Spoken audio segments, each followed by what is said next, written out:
हिंदी व्याकरण में कौन सा पाठ पढ़ेंगे? वर्ण विचार। क्या पढ़ेंगे? वर्ण विचार।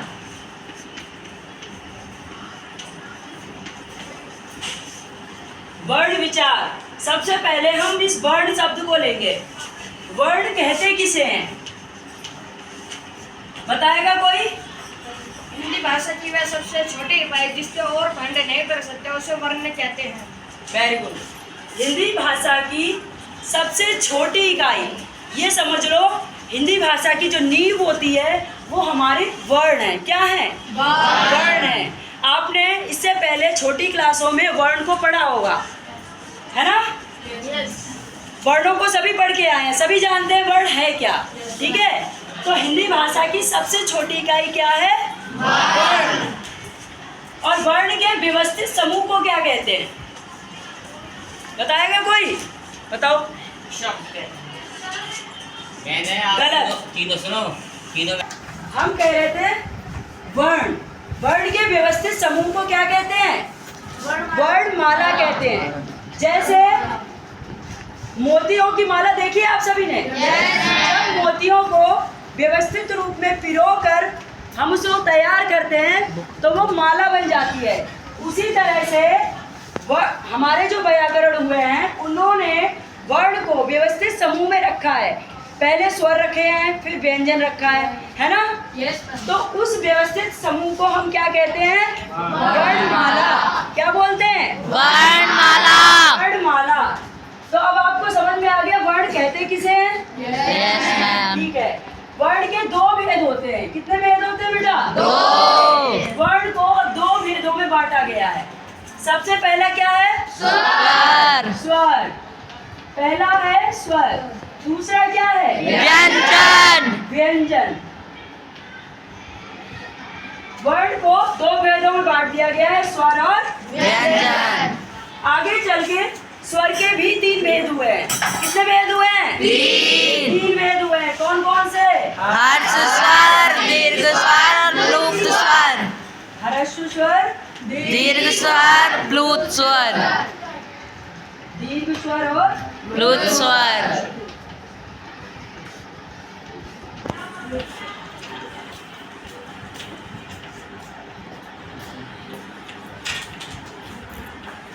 ठीक है। अब आप ये बताइए हमारे टोटल स्वरों की संख्या कितनी है? 11। कितनी है? 11।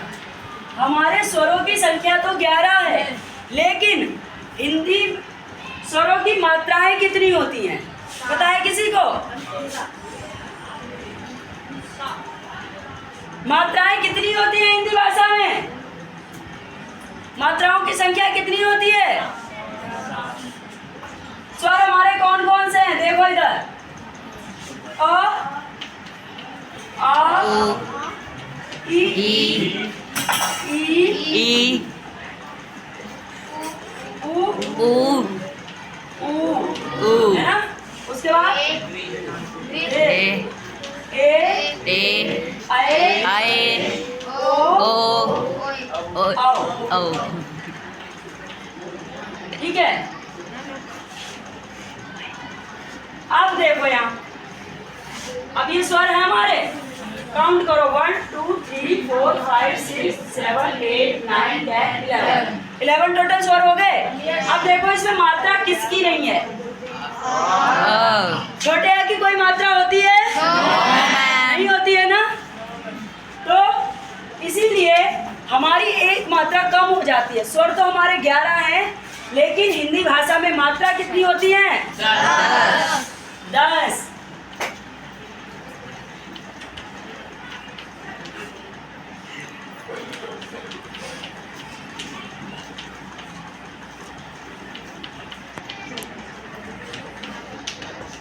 हिंदी भाषा में मात्राओं की संख्या कितनी है? 10। क्लियर हो गया सबको? ठीक है। अब हम ये देखेंगे कि हमारे ह्रस्व स्वर कितने हैं। ठीक है, ह्रस्व स्वरों की संख्या कितनी है? 4। ह्रस्व हरस्व, हरस्व मतलब छोटा, है ना। हरस्व का मतलब होता है छोटा। तो हमारे सबसे छोटे स्वर कौन से हैं? चार। ठीक है, जिसकी कोई हरस्व स्वर हमारे चार हैं। ठीक है, कौन कौन से वो? छोटा आ, छोटी ई, छोटा ऊ और री। ये हमारे चार हरस्व स्वर हैं। ठीक है, फिर हमारे आते हैं दीर्घ स्वर। दीर्घ स्वरों की संख्या कितनी है? 7। कौन कौन से हैं? देखो, बड़ा आ, बड़ी ई, बड़ा ओ, ए,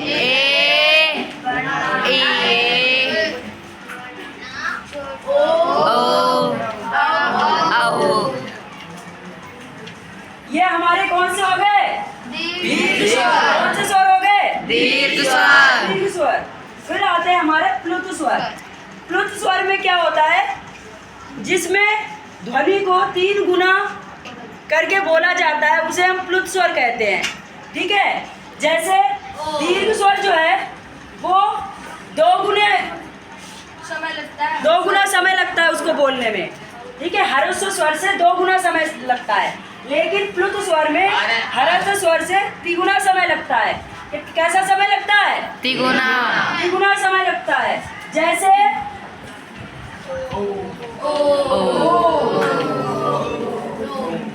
जब हम ओम बोलते हैं तो ध्वनि काफी लंबी खिंचती है। ठीक है, तो उसमें 3 गुना समय लगता है, इसलिए ये प्लुत स्वर में आता है। और ये साइन जो होता है ये वाला, ये प्लुत स्वर का साइन होता है। ठीक है, किसी को पुकारने में, कोई बहुत दूर है उसको अगर हम पुकारेंगे तो भी वो प्लुत स्वर में ही काउंट होगा। ठीक है, अब आपको स्वर समझ में आ गए? हमारे टोटल हिंदी भाषा में कितने स्वर हैं? 11। हरस्व स्वर कितने हैं? 4। दीर्घ स्वर कितने हैं? 7। प्लुत स्वर सभी को पता है। ठीक है, अब हम आते हैं व्यंजन पे। व्यंजन के कितने भेद हैं? 3 भेद हैं। सबसे पहले आप मुझे ये बताओ कि व्यंजन होते कितने हैं? 33। हिंदी भाषा में 33 व्यंजन होते हैं। कितने व्यंजन होते हैं? 33 व्यंजन के भेद। ठीक है, सबसे पहले कौन सा व्यंजन आता है? स्पर्श व्यंजन। ठीक है, हमने स्पर्श व्यंजन लिख दिया, लेकिन क्या कोई स्टूडेंट मुझे बताएगा कि स्पर्श व्यंजन इसे नाम क्यों मिला है? बताइए। हाँ जी। जब ध्वनियों का उच्चारण करा जाता है वह मुखों से इसे स्पर्श व्यंजन इसलिए नाम दिया गया है कि जब भी हम व्यंजनों का उच्चारण करते हैं तो हमारी जिह्वा जो है मुख के विभिन्न उच्चारण स्थानों को स्पर्श करती है। स्पर्श मतलब छूती है।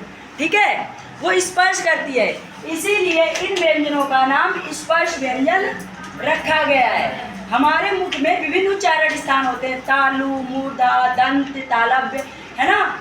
तो इन चीजों को ये छूती है, स्पर्श करती है, इसीलिए इसका नाम क्या रखा गया है? स्पर्श व्यंजन। तो स्पर्श व्यंजनों की संख्या कितनी है? 25। देखो, स्पर्श व्यंजन जो है वो हमारे व्याकरणों ने 5 भागों में बांटे हैं। कितने भागों में बांटे हैं? 5 भागों में बांटे हैं। ऊपर देख लो एक तरफ, 5 भागों में बांटे हैं। तो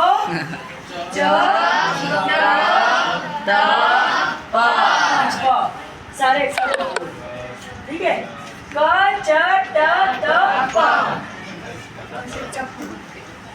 कचट तप, इसको याद करने की ट्रिक है। कचट तप, अगर आप ऐसे याद करोगे तो आप कभी भी भूलोगे नहीं, है ना। तो वर्ड जो हमारे हैं, ये स्पर्श व्यंजन जो है, अब इनके अंदर ये तो हमारे वर्ग का पहला व्यंजन हो गया। ठीक है, और इस व्यंजन के अंतर्गत 5 व्यंजन हैं। ठीक है, 5 हैं, जैसे क,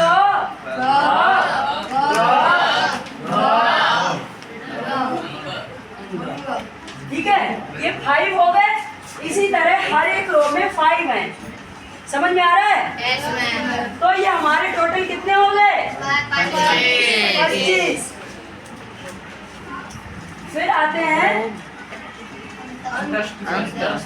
दूसरे भेद पे, कौन सा दूसरा भेद है? अंतस्थ व्यंजन। अंतस्थ व्यंजन।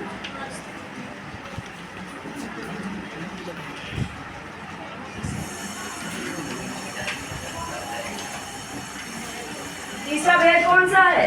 ऊष्म व्यंजन। व्यंजन। अंतस्थ व्यंजन कौन कौन से हमारे? य, र, ल,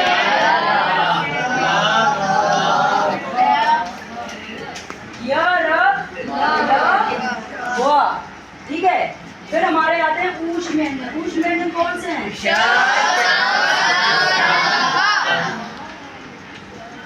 हाँ, अच्छा, इनको ऊष्म नाम क्यों दिया गया है? इनको ऊष्म व्यंजन इसलिए बोला गया है कि हम इन जब व्यंजनों को जब हम बोलते हैं तो हमारे अंदर मुख में थोड़ा सा गर्मी का एहसास होता है, घर्षण होता है, उस घर्षण से ऊष्मा उत्पन्न होती है, इसीलिए इनको ऊष्म व्यंजन नाम दिया गया है। ठीक है, अब आप लोगों को समझ में आ गया? Yes ma'am. वर्ण समझ में आ गया, वर्ण के भेद समझ में आ गए। ठीक है, स्वर के भेद समझ में आ गए और व्यंजन के भी भेद। अब सभी को याद हो जाएगा? Yes ma'am. ठीक है।